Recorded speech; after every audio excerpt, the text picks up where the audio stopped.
பாபா ஓர் கருணாலயம், பாதம்தான் கமலாலயம். பாபா ஓர் கருணாலயம், பாதம்தான் கமலாலயம். சாய் அப்பா உறவுகள் அனைவருக்கும் வணக்கம்.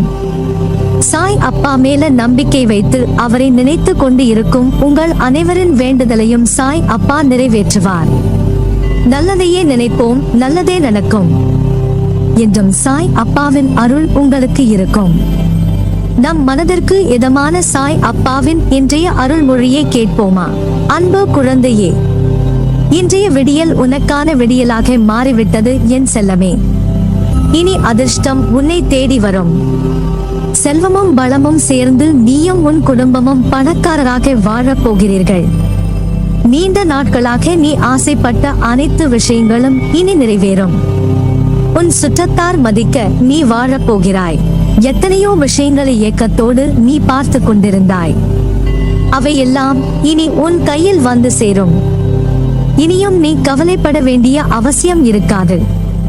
இத்தனை நாட்களாக நீ ஒரு விஷயத்தை ஆரம்பிப்பதற்கு யோசிக்கும் போது, ஒரு நல்ல விஷயத்தை செய்ய நினைக்கும் போதுதான் முன் எப்போதும் இல்லாத தடங்கள் எல்லாம் வரும். எப்படி பௌர்ணமி என்றால் கடலில் தண்ணீர் ஓட்டம் அதிகம் ஆகுமோ, அமாவாசை என்றால் எப்படி தண்ணீர் உள்வாங்குமோ, அதை போலவே இதுவும் இயற்கை. அதை நினைத்து நீ கவலைப்படாதே. என்னடா எடுத்தது எல்லாம் தடங்கள் ஆகிறது என்று யோசித்துக் கொண்டிருக்கிறாய். ஆனால் நீ நினைத்த ஒரு விஷயம் உடனே நடந்தது என்றால் அதில் உனக்கு படிப்பினை இருக்காது. நடந்த விஷயத்தில் நல்லது எது கெட்டது எது அப்படி என்று உனக்கு புரிந்து இருக்காது. வாழ்வில் படிப்பினை தான் எல்லாம். ஜெயித்தால் மட்டுமல்ல, தோல்வியிலும் தான் படிப்பினை இருக்கிறது. அதனால் தான் தோற்றவர்கள் சில காலத்தில் வெற்றியாளர்களாக ஆகிறார்கள். அவர்கள் செய்யும் ஒரே காரியம் என்னவென்றால் தான் எதற்காக தோற்றோம், எடுத்த காரியத்தில் எதை சரியாக செய்தால் அடுத்த முறை வெற்றி பெறலாம் என்பதை அலசி ஆராய்ந்து மீண்டும் அந்த தவறை செய்யாமல் ஜெயித்து காட்டுகிறார்கள். இதையே நீயும் உன் மனதில் வைத்துக்கொள். நீ தோல்வியடைந்தால் எதனால் தோல்வி அடைந்தாய் என்பதை முழுவதுமாக ஆராய்ந்து அந்த தோல்விக்கான காரணத்தை குறித்துக்கொள். அடுத்த முறை நீ முயற்சி செய்யும் போது அந்த தவறை மீண்டும் செய்யாதே. இப்படி செய்தாலே போதும், வெற்றி மேல் வெற்றி வந்து உன்னை சேரும்.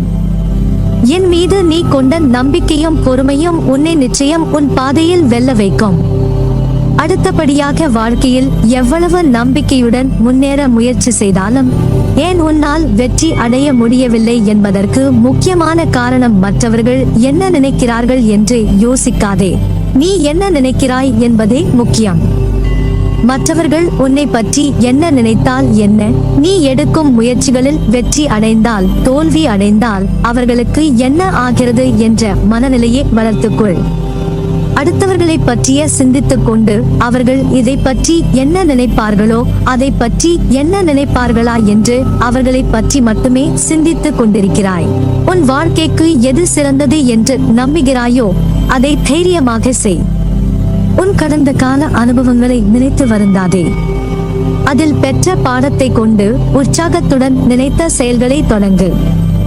உன் வாழ்க்கைக்கான இலக்கை தேர்ந்தெடு. வெற்றியாளர்களுக்கும் தோல்வியாளர்களுக்கும் உள்ள வித்தியாசமே இதுதான். வெற்றி பெறுபவர்களுக்கு தனக்கான இலக்கு எது என்பதை தெளிவாக புரிந்து வைத்திருப்பார்கள். இலக்கை தெளிவாக நிர்ணயிக்காமல் நீ எவ்வளவு கஷ்டப்பட்டாலும் வெற்றி கிடைக்காது. நீ எதை நோக்கி போகிறாய் என்று முடிவு செய்துவிட்டு முன்னேறு. போராடி ஒரு விஷயத்தை அடையும் போதுதான் வாழ்வு அர்த்தமுள்ளதாக மாறுகிறது. முயற்சி செய்து தவறாக போன செயல்களை ஏற்றுக்கொள். ஏனெனில் தவறில்தான் பாடங்களை கற்றுக்கொள்ள முடியும். தோல்வியே வெற்றிக்கு முதல் படி. சிக்கல் வந்துவிட்டதே என்று ஒதுங்காமல் எதிர்கொள். ஆழமாக சிந்தித்து அதற்கு தீர்வை தேடு. பிரச்சனைகளில் இருந்து தப்பிக்க முயற்சி செய்வதை விட அதனை எதிர்கொண்டு கையாள்வதே மன உறுதியை தரும். இந்த சிக்கலில் இருந்து எப்படி மீண்டு வரப்போகிறேன் என்று கவலைப்படுகிறாய். கண்டிப்பாக கவலையே படாதே. நான் உனக்கு துணையாக உன்னுடனே இருப்பேன். உன்னுடைய பிரச்சனைகள் தீர்த்து வைப்பேன். பல பிரச்சனைகள் உன்னை சுற்றி இருக்கிறது என்று நீ கவலைப்படுகிறாய். அவை அனைத்தையும் என் அருளால் மிக விரைவிலேயே தீர்க்கப்படும். நான் தான் சொல்கிறேனே, இனி நீ வாழ போகிற வாழ்க்கையை பார்த்து உன் உறவினர்கள் மிரளப் போகிறார்கள். அதனால் இனிமேல் எந்த ஒரு செயலுக்கும் காலக்கெடு வைத்து செயல்படுவதுதான் இலக்கை அடைய மூல காரணமாகிறது. காலக்கெடு இல்லாத முயற்சி தோல்வியில்தான் முடியும். காலக்கெடு நிர்ணயம் செய்து அதற்குள் முடிக்க வேண்டும் என்று வேலையை தொடங்கு. நீ எடுக்கும் எல்லா முயற்சிகளிலும் உனக்கு வெற்றி நிச்சயம். வாழ்க்கையில் நினைப்பது ஒன்று, ஆனால் நடப்பது வேறொன்று. ஏன் இப்படியெல்லாம் நடக்கிறது, எதற்காக இப்படி நடக்கிறது என்று புரியாமல் அதையே நினைத்து கவலை கொள்ளாதே, பதற்றப்படாதே. துன்பத்தில் இருக்கும்போது அதை கண்டு ஓடாதே. துன்பத்தை கண்டு துவண்டு விடாமல் நின்று தைரியமாக எதிர்கொள். வாழ்க்கையில் சில விஷயங்கள் நடப்பது மர்மமாக புதிர்கொண்டு உன் மனதில் இருப்பதும் ஒன்று, வெளியில் நீ நடப்பது ஒன்று என்று திகழ்கிறதா? உன் பிடி இருந்தும் உன் கையில் இருந்து நழுவுவது போல் தோன்றுகிறதா? அதற்கு காரணம் உன்னை மீறி உன்னிடம் மாயை என்ற வலை உன் மேல் சிக்கியுள்ளது. அதன் பிடியில் இருந்து மீள மோதிக்கொண்டு இருக்கிறாய். அதன் பொருட்டே உன்னில் எழும் இந்த போராட்டங்கள். உன் கையில் இருந்து உன் நிலைப்பாட்டை நிதானம் இல்லாமல் நழுவ விட்டாலும் அதன் இரு நுனிகளும் என் கையில் பத்திரமாக உள்ளன.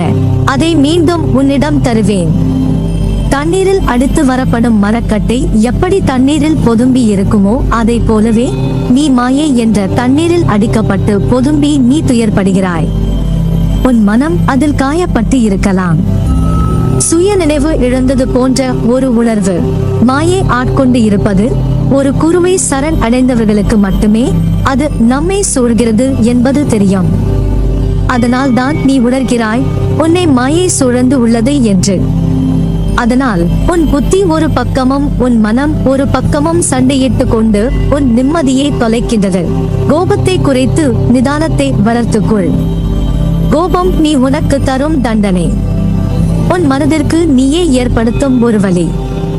அதுபோல் மற்றவர்களை உன்னிடம் இருந்து தொலைவில் நீயே ஆக்குவதற்கான வித்துக்கோள்.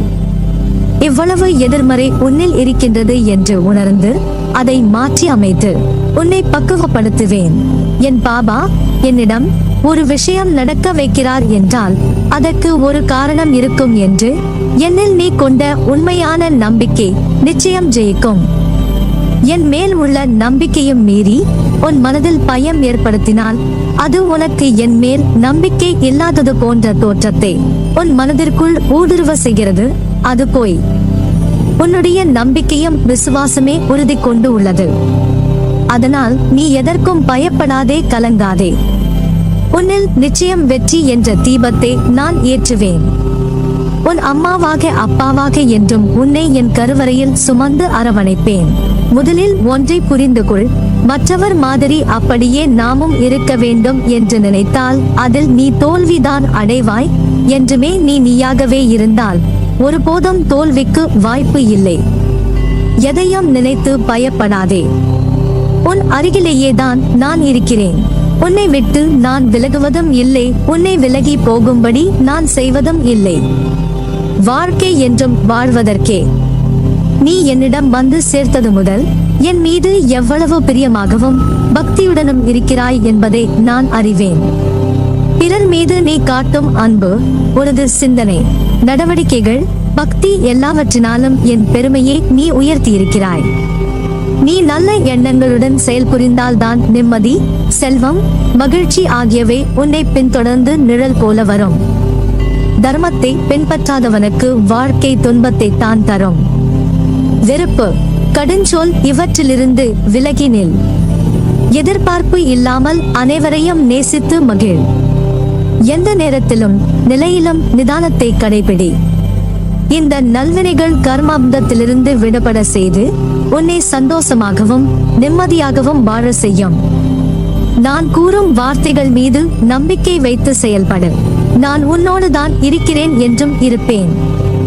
இனிமேல் உன் வாழ்க்கையில் போர்க்காலம்தான். நீ விரும்பிய அனைத்து வளங்களும் உன்னை வந்து சேரும் நாள் வெகு தொலைவில் இல்லை.